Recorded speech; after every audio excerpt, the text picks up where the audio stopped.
Do you know anyone that looks at God as Santa Claus or a genie, someone that they can go to when they can ask for things and they bring their wish list or they have a problem? I mean, they come into a real problem, like a financial problem or an illness or maybe an unwanted pregnancy. Well, God is there to meet all those needs, but how often do the recipients of his blessings turn around and walk away from him again, only to come back when there's another problem or when they need something? Let's talk about that today in your morning cup of inspiration. It amazes me when people see God's miracles, they see his blessings, they see his goodness, but yet they turn their back on him again.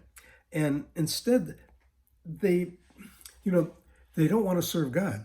Instead, they want God to serve them and their needs.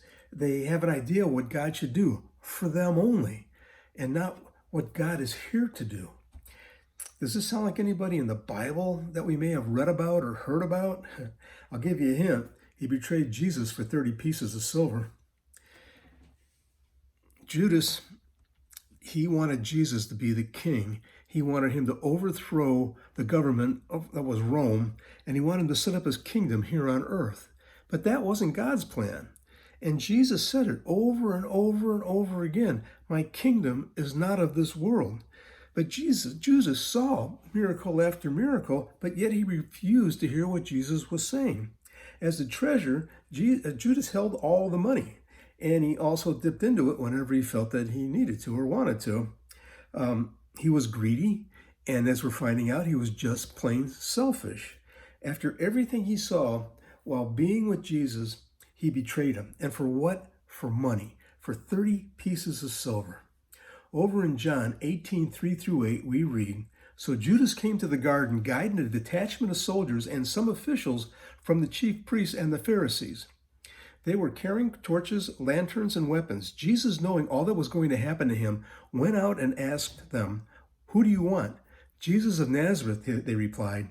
I am he, Jesus said. And Judas was there. He was there with them, right? He says, I am he. And when Jesus said that, I am he, they drew back and they fell to the ground. Just the power of that, I am he. He is God. They threw him back. They fell on the ground. They had to get back up again and then they go after him. Judas saw this, and I can't believe it that after seeing and feeling that power of Jesus, he still went ahead and betrayed him. And that's exactly what it's like when people turn their back on God. All too often, people abandon God after he has delivered them. They only want what they can get from God. And when they receive it, they turn their back on him again. See, God is not Santa Claus. He's not a genie for your wish list. He is our Savior, and he's our Redeemer. And we need to continue to get closer to him and to get to learn more about him every day. God bless everyone. I look forward to seeing you again for another morning cup of inspiration. Have a wonderful day.